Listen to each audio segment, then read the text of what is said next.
સૂર્ય વિના કદાચ જગત જીવી શકશે, પણ રામ વિના હું જીવી શકીશ નહીં. દશરથ બોલે. આપ બધા જાણો છો કે સૂર્ય વિના 5 મિનિટે દુનિયાનું અસ્તિત્વ ટકે નહીં. સૂર્ય જો ન હોય તો દુનિયાનો નાશ થતા એક ક્ષણ પણ લાગે. છતાંય દશરથ કહે છે કે તિષ્ઠેત લોકો વિના સૂર્યમ, સૂર્યમ વિના લોક તિષ્ઠેત, સસ્યમ વા સલિલમ વિના, પાણી વિનાની વનસ્પતિ કદાચ જીવતી રહેશે. નતુ રામમ વિના દેહે તિષ્ઠેત તું મમ જીવિતમ, પણ રામ વિના મારા પ્રાણ શરીરમાં રહેશે નહીં. હું મરી જઈશ, તું વિધવા થઈશ, રામ વનમાં જશે, અયોધ્યા નોધારી થશે. તું આ બધું વિચારી અને તારું વચન બદલી દે. કઈ કે વચન દેતા પહેલા વિચાર કરવો જોઈએ. વચન દેવાનું કહીને ફરી જાઓ છો, આ રઘુકુળને શોભતું નથી. તમને એમ હતું કે કઈ વરદાનમાં 94 માગશે? તમને એમ હતું કે આ 94 માગશે? વિચાર કરવો જોઈએ. ઘણી બધી સમજાવી પણ કઈ સમજી નહીં. આ કથા મને તમને એક વાત શીખવાડે કે ઘણીવાર માણસ સારા હોય પણ મોળા માણસના પ્રસંગને કારણે એનું જીવન બગડી જતું હોય. અને ખાસ કરીને આ વાત યુવા પેઢી માટે મારે કહેવી કે ઘણી વખત દીકરા દીકરીઓ બહુ સારા પવિત્ર જીવન જીવનારા હોય, સંસ્કારી હોય, પણ કોઈ એવા મોળા મિત્રના કે મોળી સખીના સંગમાં આવી જાય તો એનું જીવન આખું બદલી જતું હોય.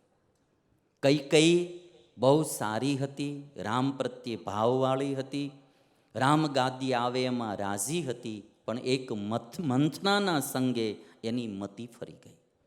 મોળા માણસનો સંગ ન કરો. બેઠીએ ન જહાં તહાં, કીજીએ ન કુસંગ સંગ, કાયર કે સંગ શુર ભાગત હી ભાગત. જ્યાં ત્યાં બેહાય નહીં, જેનો તેનો સંગ ન કરાય. કારણ કે બહુ ઝાઝા કાયર લોકો હોય ને એની ભેગો શૂરવીર રહેતો હોય તો શૂરવીર એ ભાગ્યા વિના રે. બેઠીએ ન જહાં તહાં, કીજીએ ન કુસંગ સંગ, કાયર કે સંગ શુર ભાગત હી ભાગત. काजर की कोटरी को कैसो जतन करो, काजर की एक रेख लागत ही.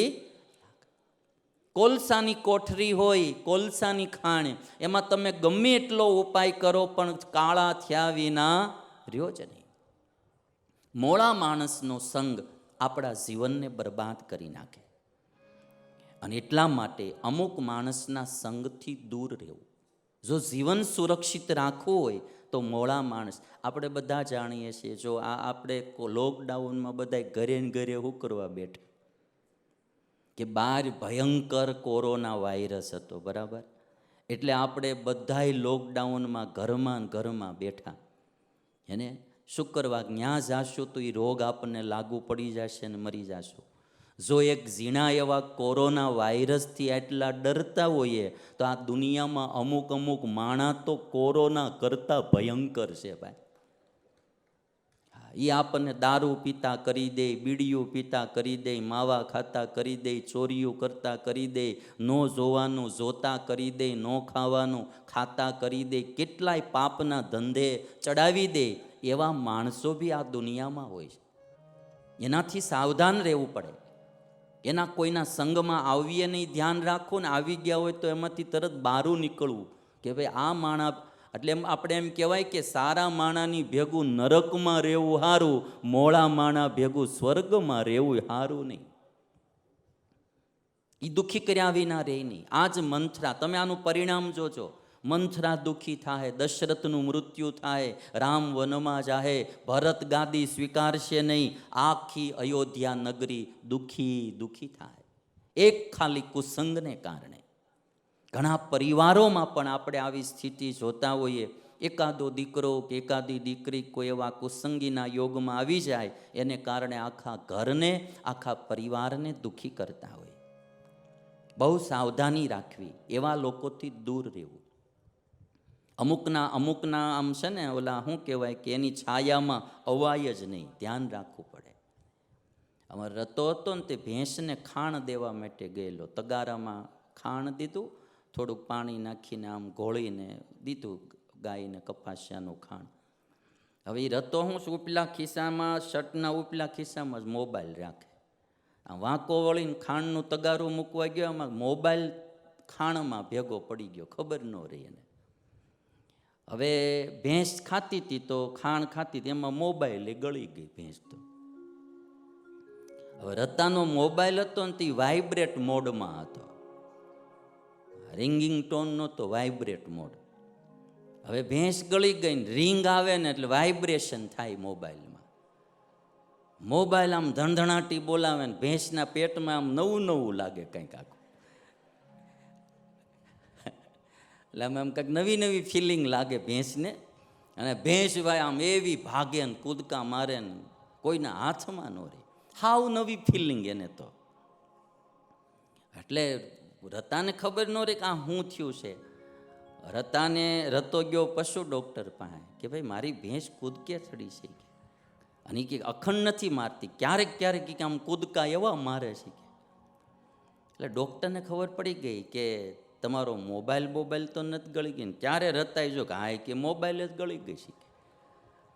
તો હવે એ કે એમાં શું છે કે તમારે રિંગ વાગશે એટલે આમ વાઇબ્રેશન થાય એટલે એ ઠેકડા તો મારશે. કાલ સુધી વાટ જુઓ તમે, સવારે સોલ્યુશન આવી જાય. બીજો કોઈ ઉપાય નહીં, સવાર સુધી વાટ જ જોવી પડે. આમાં કાંઈ એક રાત થતું કાંઈ ઓપરેશન ન કરાય. પણ કહે છે કે સાહેબ એ તો બરાબર, પણ આ ભેંસ ક્યાંય ઊભી નથી રહેતી, આનું શું કરવું મારે? તો સાહેબ કે એવું કરો તો પછી છે ને આને કવરેજ એરિયા બારી લઈ જાઓ તમે. જ્યાં સુધી ટાવર પકડાતો હશે ત્યાં સુધી આ ધંધણાટી તો બોલાવશે જ તે. આને તમે કવરેજ એરિયા બારી લઈ જાઓ. એમ અમુક વખતે કુસંગીઓના કવરેજ એરિયા બારા છોકરાઓને રાખવા પડે, નહીતર ધંધણાટી બોલાવ્યા વિના રે નહીં ભાઈ. ખાલી ભણવાનો મોકલવા, એ ભણવા જાય છે ત્યાં શું કરે છે એ બી થોડુંક ધ્યાન પાછું રાખવું પડે. આપણે ધ્યાન રાખીએ ને પછી છતાંય ન હરખા રહે તો એ એના ભાગ્ય, પણ આપણી જવાબદારીમાં આવતું એટલું ધ્યાન રાખવું. કુસંગી માણસો પોતાનું જીવન બગાડી નાખે. અને સંગ ના કરો દુર્જન કા પતા નહીં કબ રૂલા દે. બહુ કોકે સરસ વાત કીધી, સંગ ન કરો દુર્જન કા પતા નહીં કબ રૂલા દે. ક્યારે રોવડાવે કાંઈ નક્કી નહીં. દુર્જન માણાનો સંગ ન કરવો. સંગ ના કરો દુર્જન કા પતા નહીં કબ રૂલા દે. સંગ કરો સંત કા પતા નહીં કબ હરી સે મિલા દે. સાધુ પુરુષોનો સંગ કરીએ તો ભગવાનનો ભેટો કરાવી દે. દુર્જન માણસો બગાડી નાખે.